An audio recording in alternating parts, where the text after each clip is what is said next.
Hello everyone. If you like what I'm doing here, please consider subscribing, liking, and commenting. It would really help the channel out quite a bit. Thank you very much.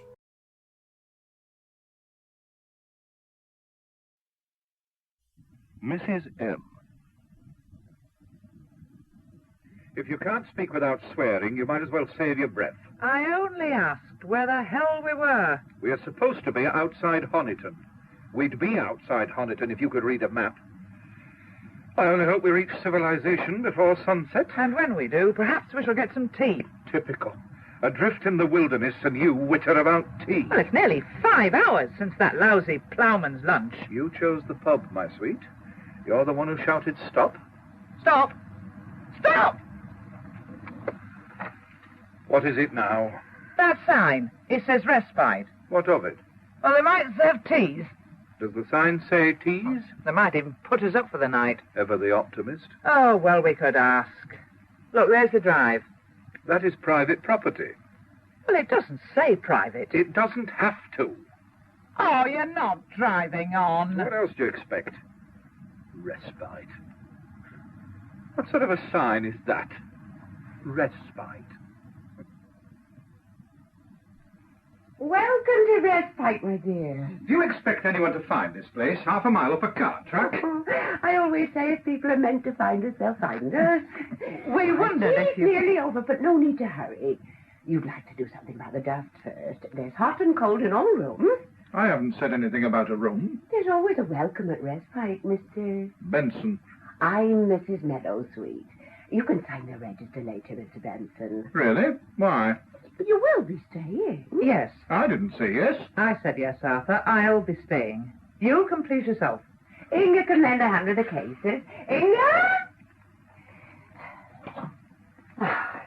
We're putting Mr. and Mrs. Benson in the honeysuckle room, my dear. Mr. and Mrs. Benson are staying. Just for tonight. Oh, as long as you need. Stay just as long as you need. This is the honeysuckle room. All the rooms are named after flowers. At least there's a lavender and a wild thyme and a musk rose. Tea is being served in the dining room. Oh, this is a lovely room. Probably a lovely price. Do you realize we didn't even ask? We could be charged the earth. These rustics aren't as daft as they sound. Shut up, will you? Oh, there's a lovely view from the window. Mrs. Meadowsweet said... Yes? There's a lovely view. Oh, lovely gardens. Lovely trees. Oh, they make a lovely screen. What's behind the trees? I... Probably the lovely sewage farm. I shan't tell you again, Arthur. It's so peaceful here. Oh, yes. Peaceful. How long have you been here? Me? My name's Inga. Oh. Well, thank you, Inga. Tea is served in the dining room. Congratulations, my love. All Devon to choose from, and we end in a Wendy house stuffed by cretins. All right, all right. So you still want to fight? You wouldn't still be brooding about that boy, would you? You were in a foul mood even before we picked him up. Do you really think I can be put out by a mere student? Oh, save it. Look, we've got to get down while they're still serving tea. Where can we sit? Why not sit here? Oh. Gets a scent from the garden, you know, and you see so much more from here. Oh, well, thank you. I'm Miss Brasenose, and you're... Benson. This is my wife. Any more about us you'd like to know? You'll have to forgive my husband, Miss Brasenose. He's not always so uncouth. He's only when he's with me. My spouse has a gift for rousing the worst in anyone. Please don't, Vicar. Everybody at Respite is so happy. Delightful for them. Mrs. Meadowsweet is responsible, of course. A chat with Mrs. Meadowsweet can be so soothing. Have a word with her. Well, we'll have to speak to her about the terms anyway. We're on holiday. Just, meandering. We don't book anywhere in advance. That way, if you don't like the place, you've only yourself to blame. Well, some people can find fault with anything. Thank you, Inga. Inga? Are you all the staff they can muster here? Me? I think there's more tea if you ring for it. Dinner is served at 7:30. A tip doesn't always make up for rudeness, you know. Whose rudeness? Even if that bloody mindedness is second nature. Please, we're not used to squabbling here. I shall have to see Mrs. Meadowsweet. But Miss Brasenose... Let her go. I'm quite prepared to pay what we owe and leave. I'll see Mrs. Meadowsweet now. Why? You're letting your tea get cold. I understood you were breaking your neck for it. You'll enjoy your scones so much more when you know how much you're paying. Unless, of course, it chokes you. Where do you suppose I'll find Mrs. M? With your sense of direction, it could take some time. Thank you to them. I'll do that at once. Oh, Miss Brasenose. Are you looking for me? Well, I'm looking for Mrs. Meadowsweet, but I ought to apologize to you. We didn't mean to drive you from your table. Never apologize, never explain. Who are you, anyway? You don't remember me? Should I? You'll find Mrs. M in there. Oh, thank you.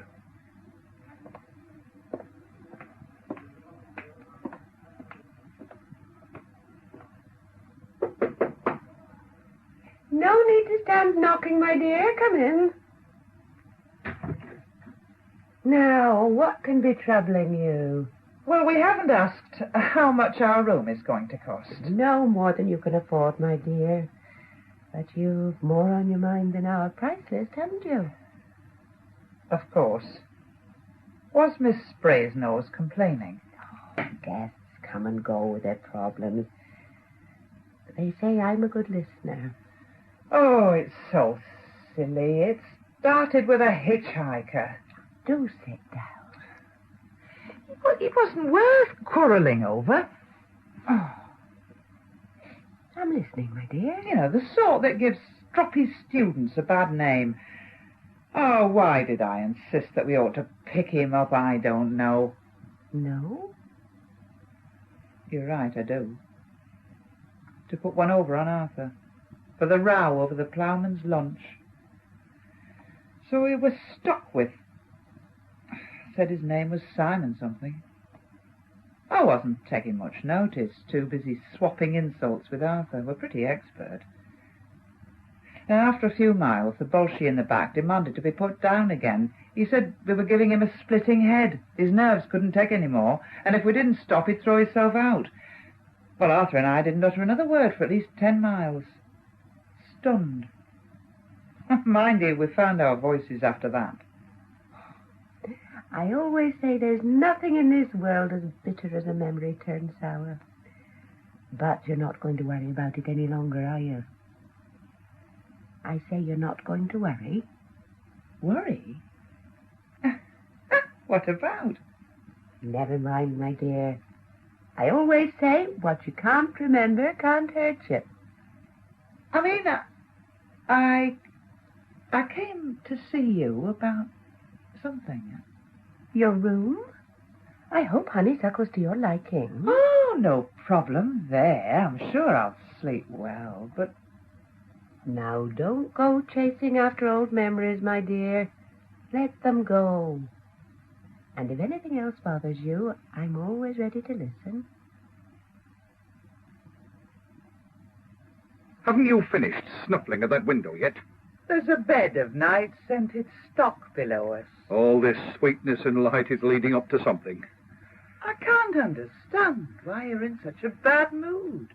Oh, this afternoon never happened, of course. This afternoon? You know very well. After the ploughman's lunch? What ploughman's lunch? What a convenient memory. The ploughman's lunch. Wrong bread, wrong cheese, wrong pickle. Remember? No. But who cares? Oh, pinks, gillivers, and evening primroses. Very well.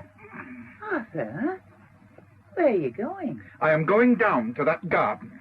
I'm going to blow cigar smoke all over the night-scented stocks. I might even jump on the bloody pinks. This table again? No, Miss Brasenose. She struck me as an early riser. Isn't that her? Bringing in a tray from the kitchen. I said they were short of staff. Trust that one not to lose time before tucking into her kidneys and bacon. She's not coming over here. She put the tray down on another table. She's going back. Arthur, she's serving. Why? Oh, don't ask me. I don't run the place. Tea or coffee? Oh, Inga, isn't it? Yes, Inga. Isn't that Miss Brasenose serving at table? Couldn't she pay the bill? Tea or coffee? Fruit juice or cereal? You get more sense out of a telephone answering machine. What do you know, girl? Tea, please, Inga, and fruit juice. Coffee and porridge. Surely Miss Brasenose is one of the guests. Guests don't Tea usually... and coffee, fruit juice and cereal. Well, let's look on the bright side. This is our last meal here. Are you so sure? Positive. You pack while I check the car.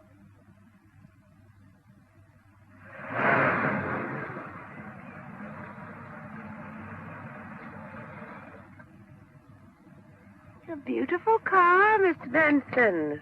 She'll do till I find a better at the price. Just making sure she's ready for off. You are going, then? One day here, next day miles ahead. I say keep moving, even on holiday. And after the holiday? There's always a business. Oh, your own, of course. I started it. Borrowed capital in a 14-day week.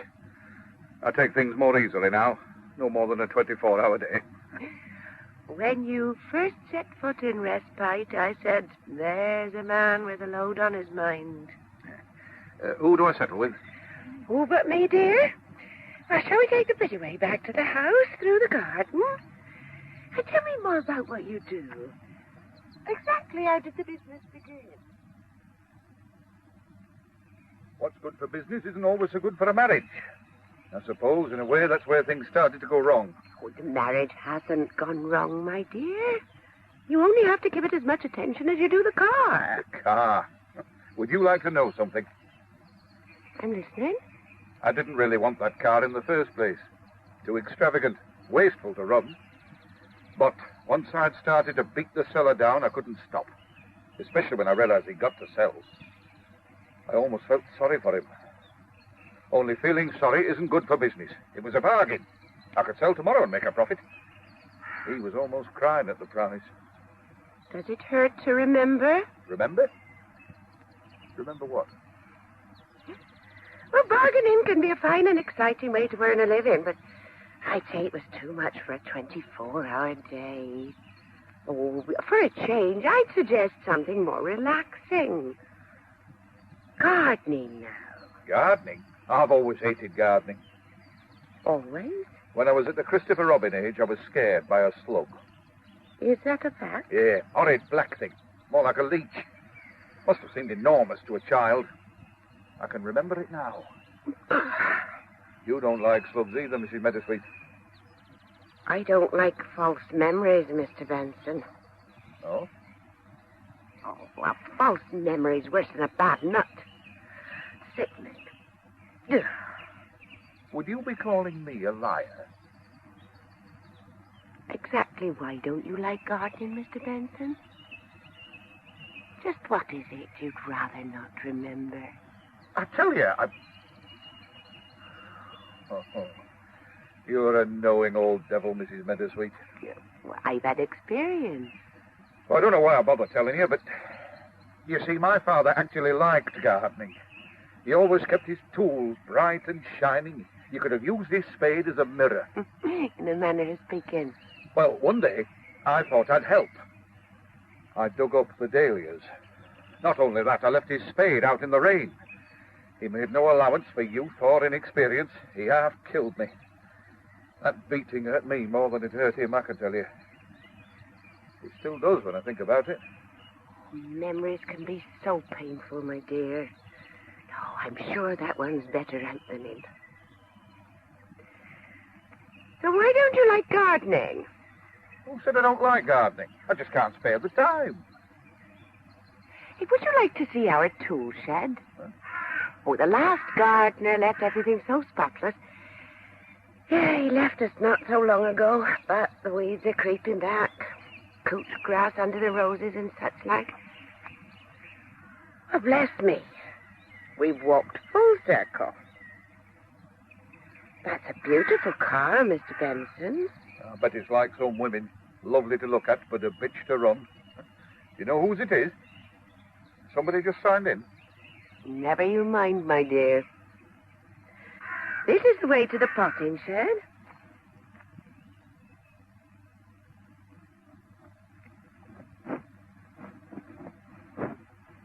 Miss Brasenose. Well, what are you doing in our room? Making beds, of course. But why? Beds have to be made. They come unmade every night. Yes, but you didn't make the beds yesterday, did you? I'm making them today. I'm afraid you're wasting your time. We shan't be here tonight. I've just come in to pack. That's up to you. I was told to make these beds. Are you telling me to stop? Well, no. If you've been told. I must have a word with Arthur. What on earth's got into you? Amazing how weeds get mixed up with ground cover. They're not supposed to. What are these? Look. Arthur, you went to get the car out, remember? Car? While I packed. Pack? Why pack? We're leaving, Arthur. Eh? There is something about this place. There's Miss Brasenose doing the bedrooms. And now, this is just not you. You never even want to cut the lawn. She didn't mention the lawn. Mrs. Meadowsweet. You've been talking to Mrs. Meadowsweet. She's a good listener. Oh, for goodness sake, climb out of those idiotic dungarees and let's make a start. She wants a trench digging tomorrow for celery or some such. I'm going to have a few words with Mrs. Meadowsweet myself. Now. Mrs. M. My What is going on here? Nothing that hasn't been going on for long enough, my dear. I've just left my husband on all fours grubbing about the garden. He seemed happy enough when I left. Oh, he's happy enough now. Well, I like to leave people happy. That's not the point. He's like a kid playing with sandcastles. What have you done to him? Done, my dear? When he left me, he was set to pay the bill. Oh, let's not bother about bills till we have to. We were on our way out. Like bats out of hell, in Arthur's own words. I remember them perfectly. Do you, my dear? Are you asking me to repeat them? He said... Oh, and another thing. Are you listening? I'm here. What about Miss Brasenose? Tell me. Yesterday, she was complaining about us like a regular. Today, she's doing the room. That's right. Now tell me it's none of my business, if you like. Oh, I wouldn't do that. Why, then? Why? Oh, Miss Brasenose has some very unhappy memories locked away deep. So deep and so unhappy, whole days had to go by before she'd bring just one of them to me. I'm afraid they're not all out yet. I just don't understand. I can't take memories, you see. Only accept what's offered. Even false memories. Though we won't talk about them if you don't mind. It's not nice at all. Exactly what does that mean? But I'm often surprised at the way folk will cling to something that must be hurting so much. Particularly when there's somebody at hand to take the pain away. Let's get this straight. Yes, my dear. They often say that. You're telling me that you can remove memories like stains. Only when freely bestowed. I can't take any unpleasantness I don't know about. Though I believe I am allowed to prompt. Still, in my experience, when one bit of beastliness comes out, the others follow. I left Arthur digging. Did he talk to you about his memories? Oh, an unhappy man, my dear. But lighter-hearted now, I reckon. He actually unburdened himself to a stranger. Why not? Because he never would to me. Never. Oh, you have to learn to listen, my dear.